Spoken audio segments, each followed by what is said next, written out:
د مینه ټي وي چینل درنو کتونکو سلام ستړي مشري وخت مو بخیر. د دې سات خبري ټولګي ته مو زه مینا افغان هرکلی کوم.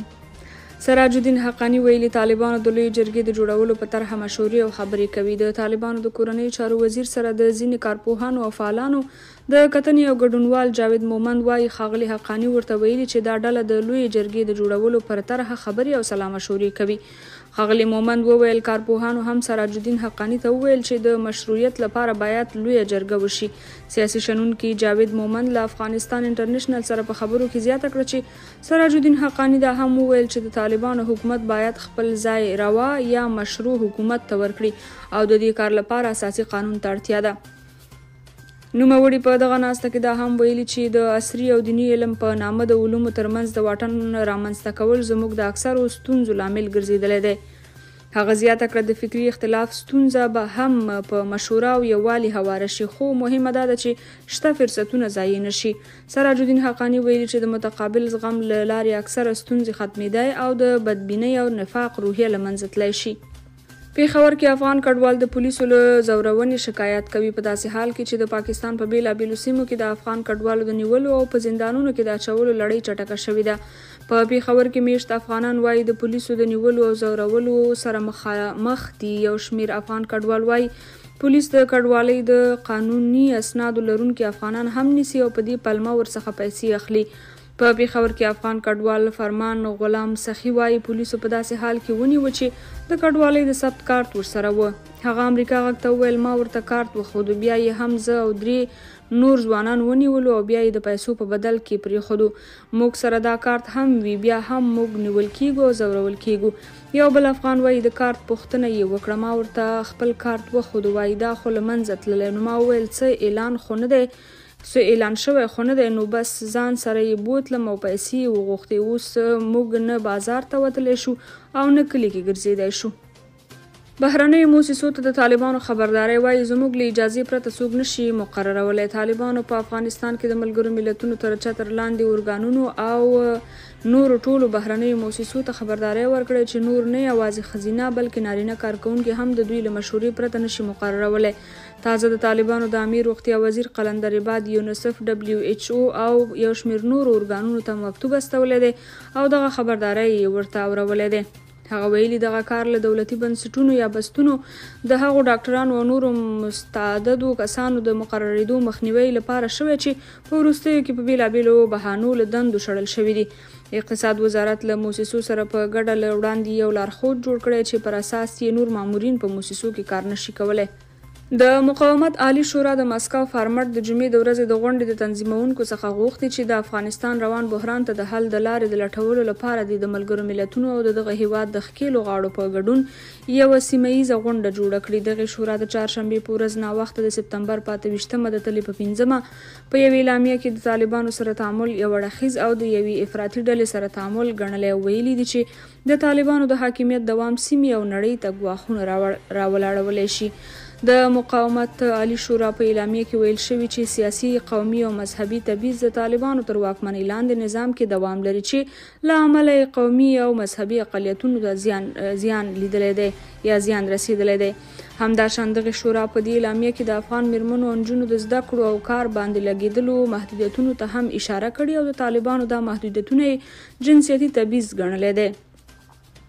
په دې اعلامیه کې ویل شوي دي چې په افغانستان کې د القاعده په ګډون یو شمیر تروریستي ډلو شتون ته تر هغې د حل لار نشي موندلی کېدلی چې د دغه هیواد په قضیه کې ټولې شاملې غاړې دغو ستونزو ته د حل لار ونه لټوي. په دې اعلامیه کې ویل شوي چې که دا کار ونه شي نو امنیتي ګواښونه به هم دوام ولري. ایران غواړي 15 میلیونه افغان کډوال وباسي. د ایران حکومت د یوې نوې کړنلارې په پلي کولو سره غواړي له خپلې خاورې نږدې 15 میلیونه افغان کډوال وباسي. د ایران حکومت له خپلې خاورې د میلیونونه افغانانو د ایستلو لړۍ پیلوي. دغه حکومت د کورنیو چارو وزیر احمد وحیدي د چهارشنبې په ورځ په تهران کې خبریالانو ته وویل چې د دوی لخوا د یوې جوړې شوې کړنلارې له مخې له ایران نه هغه افغان کډوال وباستل شي چې قانوني اسناد نه لري. وحید ویلي دي دغه کړنلاره جوړه شوې او ژر به د پلي کېدو وړ وګرځي. نوموړي زیاته کړه دا یوه ښکاره خبره ده چې موږ د یوې سازمان شوې برنامې له لارې د بهرنیو اتباعو په اړه اقدام کوو او د دغه اقدام پلي کېدو ته نږدې یو. دا څرګنده ده هغه افغانان او بهرنیان چې د اوسېدو قانوني اسناد نه لري خپلو هیوادونو ته به بیرته واستول شي.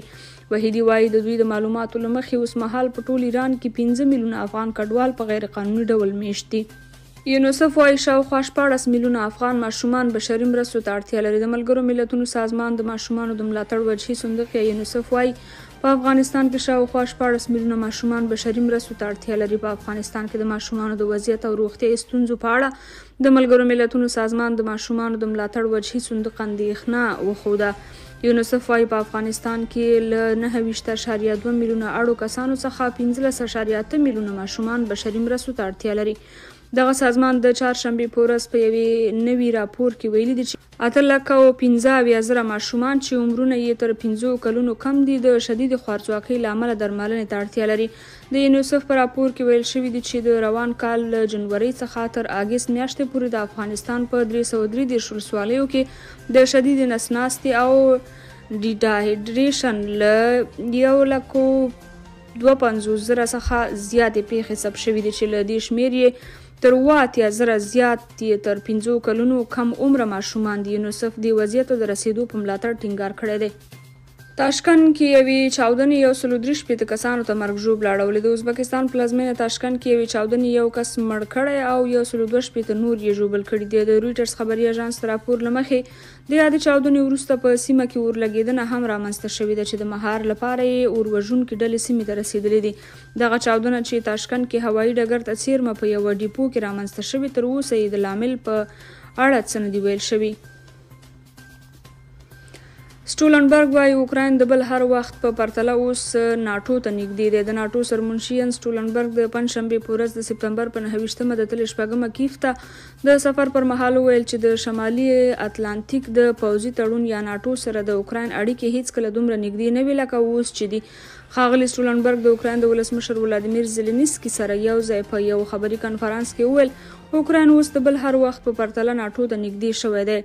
د ناټو عمومي منشي سټولنبرګ چې په یو نااعلان شوي سفر د اوکراین پلازمینې کیف ته تللی ویلي دي چې مسکو په اوکراین کې د امپریالیستي خیالاتو لپاره جنګیږي. د اوکراین ولسمشر ولادیمیر زیلنسکي په کیف کې د ناټو له مشر ین سټولنبرګ سره په داسې حال کې وکتل چې اوکراین د روسیې پر ضد د خپل ځوابي برید لپاره د لویدیځ ملاتړ غواړي.